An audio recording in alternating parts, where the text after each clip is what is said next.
வணக்கம். உங்கள் விக்கிராஜ்.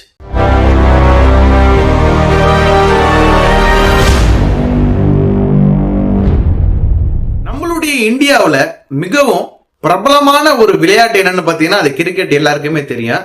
ஏன்னா இந்தியாவில் உள்ள மக்கள் தொகையிலையும் அதிகமா விருப்பப்பட்டு பார்க்கிற ஒரு விளையாட்டு எதுன்னு பாத்தீங்கன்னா கிரிக்கெட் தான்.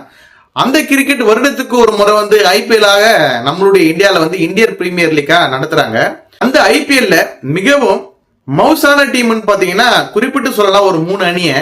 அதுவும் சென்னை, மும்பை, பெங்களூர். இந்த 3 அணியிலையும் பெரும்பாலும் சென்னை சூப்பர் கிங்ஸ்ல இவங்களை வெளியேற்றலாம், இவங்களை உள்ள இருக்கலாம் அப்படின்ற மாதிரி பேச்சு எப்பயுமே போயிட்டு இருக்கும்.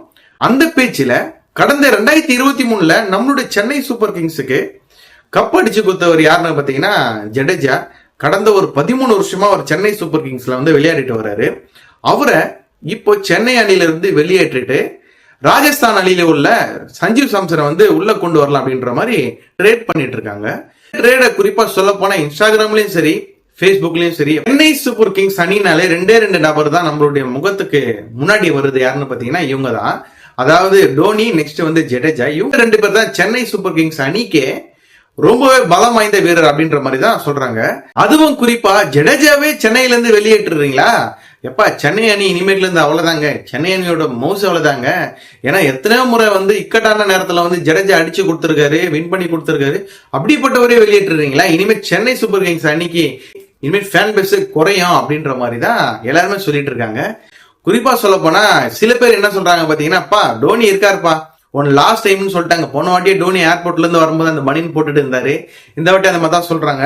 இயர்லி டோனி அந்த மாதிரி கொண்டு டிக்கெட் விற்கிறதுக்காக பண்றாங்கப்பா. ஐபிஎல் டோனி தான், டோனியை வச்சு இவங்க பிசினஸ் பண்றாங்க அப்படின்ற மாதிரி சில பேர் இன்ஸ்டாகிராம்லயும் பேஸ்புக்லயும் மீம்ஸ் கிரியேட் பண்ணி ஒரு சம்பவமே பண்ணிட்டு இருக்காங்க.